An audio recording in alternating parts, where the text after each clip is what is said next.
Assalamualaikum, salam sejahtera. Debat bola episod 73, saya Amin Fuad bersama dengan orang yang sama, individu yang sama, yang kena maki pun yang kena sama, yang dipuji pun sama. So Amir Arafat, Izzy Nazri dan juga Jufri Juki.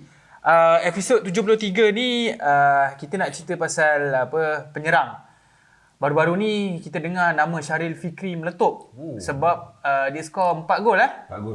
Dia skor 4 gol masa Perak menang lawan Felda United 5-1 Izzy Ya.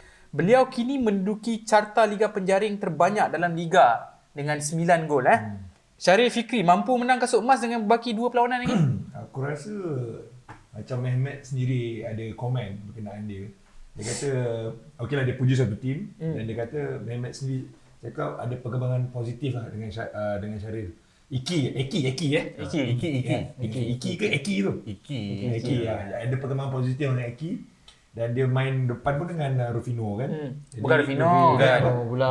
Aku fikir Selangor ni. Aduh, kena cop pula. Lupa dia. Tapi dia Selangor dulu. Di Paula. Dia bergadang dengan baik. Kita kabur sikit. Selangor cerita ni komen buruk-buruk nanti kat bawah. Tak payah sebut Selangor. Minta maaf terpetik. Cerita Perak. Okey, teruskan. Jadi perkembangan yang baik antara dia dengan bekas penyerang Selangor tu. Oh, panggil Wak Doyok Wak Doyok. Yelah. Okey, kali terakhir 2011 Aziz Ya. Muhammad Hadi Yahya memenangi kasut emas. 2010 Asyad Ari Samsudin, 2009 Nizaruddin Yusof. Sebabnya time tu tak ada play import daripada 2009 sampai 2011. Okay Zee, kenapa dah lama tiada penyerang tempatan menang kasut emas? Tiada penyerang tempatan yang berkualiti untuk kau? Aku tak pasti nak klasifikasikan kualiti tu dalam terma macam mana untuk head coach untuk setiap kelab ataupun pasukan. Sebab rata-rata kelab ketika itu menggunakan khidmat import kan untuk Ketika itu tu ketika inilah. ketika maksudnya. itu sehingga kini. Daripada 2011 sampai sekarang lah. Ya, dia menggunakan khidmat import semata-mata. Dan kalau kita tengok impaknya sendiri kepada national team itu kan, kita akan ada muka yang sama di bahagian striker. Ketika aku recap daripada hari itulah, daripada dulu. Sali, Mak Yo, and then adalah sikit kadang-kadang Amri Yahya ke apa tu. Right now kita ada Syafiq Ahmad kan yang boleh bertindak sebagai striker. Dulu ada Hazwan Bakri kejap. Yes, ada Azam Bakri. Sorry, tertinggal maaf. Ada Azam Bakri. Basically itu sajalah yang muka yang sama, rotate muka yang sama kan. Well, kalau nak menjawab soalan kau sama ada kualiti atau tidak, itulah hasilnya kan. Apabila kita lebih letak import di posisi penyerang, kita tak bolehlah nak salahkan kelab ke apa, mungkin itu perancangan ataupun tactical team tersebut lah ataupun team masing-masing yang memang nak import player kan. Pasal Maknanya tak ada pemain tempatan yang boleh bersaing dengan pemain import. sejujurnya itulah kan. Tapi kalau nak dikaitkan dengan Sharil Fikri ataupun Iki ni, kalau tengok season lepas dia jarang diturunkan kan. Boleh dikatakan jarang lah sebab aku tengok rekod dia 18 penampilan dan Ataupun jurulatih jurulatih tempatan kurang yakin bila bab penyerang ni nak bagi tempatan ni macam kurang yakin, macam tiba-tiba musim ni Mehmet rasa macam mungkin di Paula tak form, kata aku gamble je lah guna Sharil Fikri. Aku tak pasti apa yang ada di fikiran coach masing-masing kan. Macam aku cakap tadi, mungkin ini adalah satu tactical dia untuk dia meletakkan import penyerang kena import. Kena import pasal nak kata mesin gol ke nak kejar menang ke apa something like. Mungkin itu aku tak pasti. Tapi kalau kau nak kaitkan dengan Sharil Fikri ni, kalau kau tengok macam aku cakap tadi, dia punya appearance untuk Perak last season 18 game 1 gol sahaja. Untuk kali ni kan, dengan liga yang tak panjang, tapi boleh juga lah compare kan walaupun liga tak panjang. 8 game lebih kurang 9 gol. So boleh dikatakan setiap satu game tu dia gol. Sebab tak salah aku Mehmet memang this season dia memang bagi kepercayaan lebih sikit kat Sharil Fikri. Tapi mungkin musim lepas Sharil Fikri mungkin diturunkan sebagai macam substitute ke. Itu satu. Nombor dua mungkin bukan sebagai posisi penyerang. Mungkin selalu pemain-pemain tempatan ni selalu kena main sebelah kanan, sebelah kiri kan. Okey, Juf, adakah kita perlu ubah lagi peraturan supaya tiada lagi pemain import dalam liga untuk memberi laluan kepada penyerang tempatan, ataupun ni langkah ke belakang? Untuk kita nak ada limit ni, aku rasa adalah langkah ke belakang lah. Sebab kita dalam masa sama kita nak ada persaingan. Sebab kalau kau tanya aku, kalau kita nak buat limit macam tu, nanti kita punya tak, dia punya persaingan tu tak akan jadi, aku rasa kita dah moving forward kepada kita nak open benda ni, kita nak bagi liga kita meriah, lebih kompetitif. Kita tak sepatutnya ada benda-benda macam ni. Okay, Matt. Bila Izzy cakap, pemain import ni mesin cetak gol lah. Bila kita ambil pemain import ni, confirm lah mesin cetak gol. Tapi pasukan macam PDRM, Sabah, PJ City, even macam Felda United mempunyai pemain import juga, tapi macam tak efektif. Wajar diberi pemain tempatan diberi peluang dalam pasukan-pasukan macam ni? Tak ada pun mesin gol. Yalah, sebab kita bercakap pasal dalam 11 pemain tu dia top kan. Dia top, mungkin kita boleh cakap banyak isu teknikal, bola tak sampai kat dia ke apa kan. Tapi dalam isu kalau kita nak bercakap pasal kualiti pemain import tu, kualiti pemain tempatan tak dibagi ruang, aku rasa benda tu memang betul. Tapi selebihnya pasukan sepatutnya memberikan ruang. Aku nampak masalah dia macam ni lah. Pengurusan Malaysia ni dia funny. Dia matematik yang paling mudah bagi dia, kita ambil import striker pasti akan jaringkan gol. Tapi Zamberger pun ada cakap tadi tu, waktu play import dia ambil penalty tak gol. Baik dia bayar pemain tempatan. Pemain tempatan. Jadi itu aku cakap, mentaliti pengurusan. Maksudnya tak semestinya import bagus. Tak. Kalau kita tengok banyak pasukan main 4-3-3, aku baru nak sentuh juga. 4-5-1. Okey, bermakna seorang striker. Itu forward kat depan tu seorang. Maknanya mesti import selalunya kan. Tapi kita tengok formasi Perak ni, Mehmet main 4-4-2. Sebab tu ada peluang untuk letak satu pemain tempatan iaitu Syarif Fikri. Tapi kalau kita tengok macam Pahang pula, walaupun main 4-4-2, dia akan letak Ivan Carlos dengan Dixon selalunya. Tapi sebab injured, sekarang Faisal Halim yang main selalu kan. Adakah kau rasa Izian, mungkin pasukan tempatan ni kena ubah formasi ke jadi 4-4-2 ke untuk bagi peluang pemain tempatan, ataupun sebab sering kali kita tengok pemain tempatan ni mesti kena main sebelah kanan, mesti kena main sebelah kiri. Dia sebenarnya bila melibatkan formasi ni, itu adalah susunan taktikal coach dia sendirilah kan. Aku rasa top priority diorang adalah bukanlah untuk memberi peluang pun kan. Aku rasa dia nak menang lah. Bila nak menang, benda pertama is strategi lah, which is formation lah. Okay, hari ni kita nak lawan pasukan A. So inilah formation yang kita akan pakai. Tengok-tengok atas kertas, satu juga striker kan. So nak tak nak, player kena turutkan juga kan. Dah inilah kehendak strategi. So bagi aku, yes, akan ada kekurangan di situ apabila kita meletakkan top priority kita formation tersebut kan. Tapi Amir yang cakap tadi, nak tak nak, pemain tempatan kena fight for it lah sebenarnya kan. Dia kata kalau import ni, inilah satu posisi. Dah asyik main satu tempat saja. Ada satu pemain import, satu pemain tempatan. Yang tempatan ni kena ambil inisiatif untuk fight lah. Tapi aku nak tambah sikit. Sorry. Ada baik buruk. Tapi aku nampak juga di mana ada kebaikan. Seperti tim Johor. Bagi aku JDT sendiri. Okey, betul. Johor main, kita nampak dia selalu main 4-3-3 ataupun 4-5-1 lah.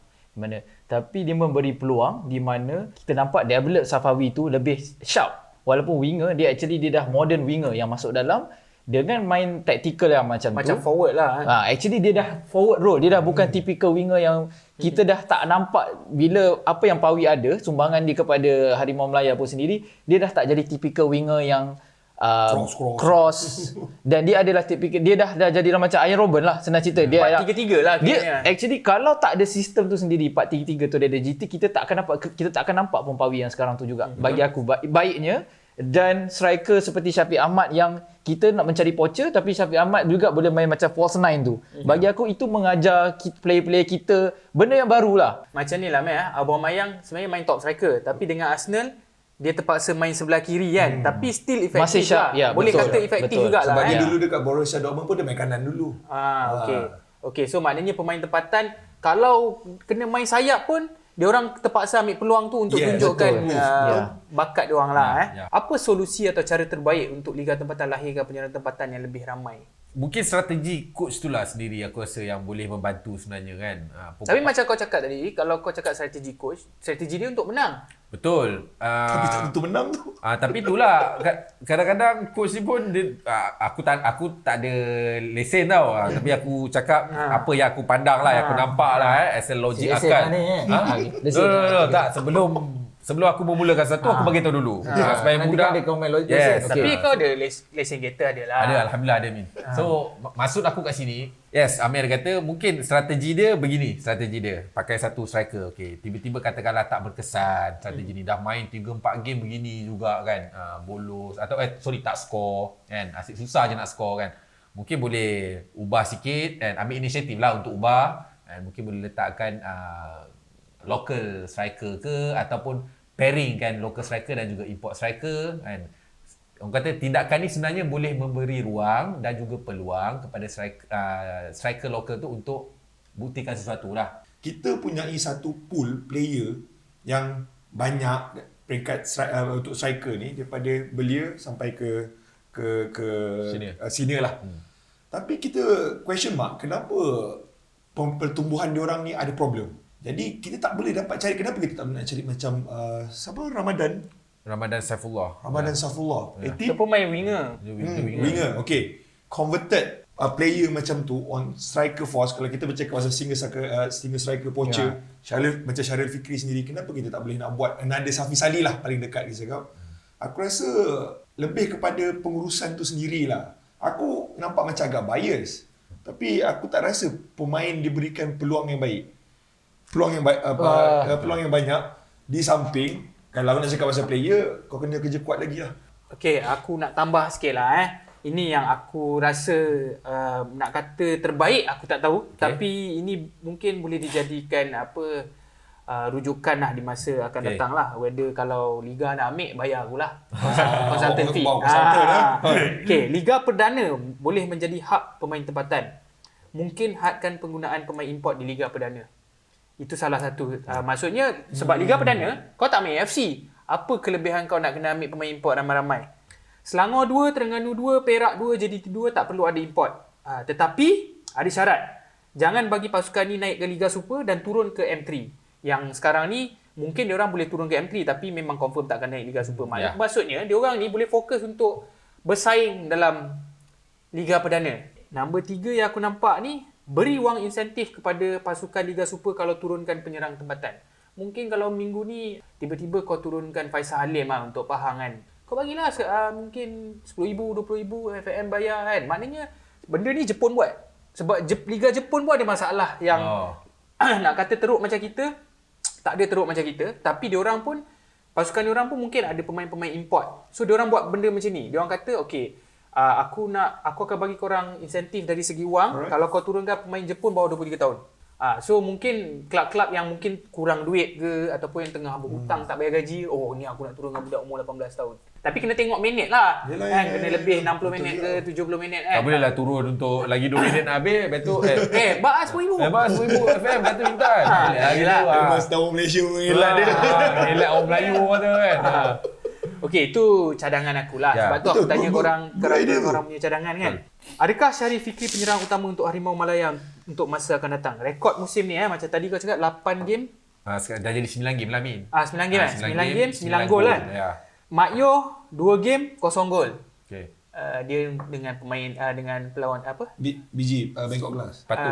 BG Patum kan. Patum United. Syafiq Ahmad 6 game 1 gol. Banyak as a sub lah Syafiq Ahmad Kalau kita tengok tiga-tiga ni memang nampak Syarif Fikri yang paling obvious lah, yang paling form lah sekarang ni yang paling nampak sekali akan, orang kata kalau aku tak ceho mungkin aku akan start lah dengan, atau aku akan letakkan Syarif Fikri sebagai penyerang utama. Apa yang Syarif Fikri bagi kat kau sebagai seorang penyerang? Yang aku nampak yang tak ada yang boleh nampak untuk Harimau Malaya. Yang boleh dia sumbang apa kualiti dia? Yang aku nampak attributes dia boleh guna kiri kanan kaki dia. Dan aku nampak dia good in air. Dia seorang yang bagus di udara. Jadi dia ada fizikal yang bagus. Ball control yang okey. Dia dipanggil waktu kempen kelayakan. Tapi jarang main lah. Jarang sebab main. Syafiq Ahmad. Sebab dia first 2 game dekat bench. And then rest of the game semua dia gugurkan. Tapi waktu dia main untuk lawan Timor Leste waktu perlawanan kelayakan tu dia skor 4 biji tak salah aku. Hat-trick ke 4 biji lah. Sebenarnya dia nama yang agak sinonim dalam bola sepak Malaysia. Cuma time waktu digugurkan tu, dia tahun lepas dia sendiri pun tak cukup game time. Jadi aku rasa tu antara faktor utama lah. Tetapi aku rasa kalau Syarif Fikri on good form, dia very good in strike the ball. Macam dia ambil free kick hari tu lawan Felda tu. Ya. Wah, macam Beckham. Jadi sebenarnya dia attributes tu, bagi aku dia attribute seorang Mamat jenis macam ni, dia jenis ada goal instinct. Striker kita susah nak cari yang ada goal instinct. The last kita untuk Harimau Malaya ada ialah Safiz Ali. Sebelum Safiz Ali?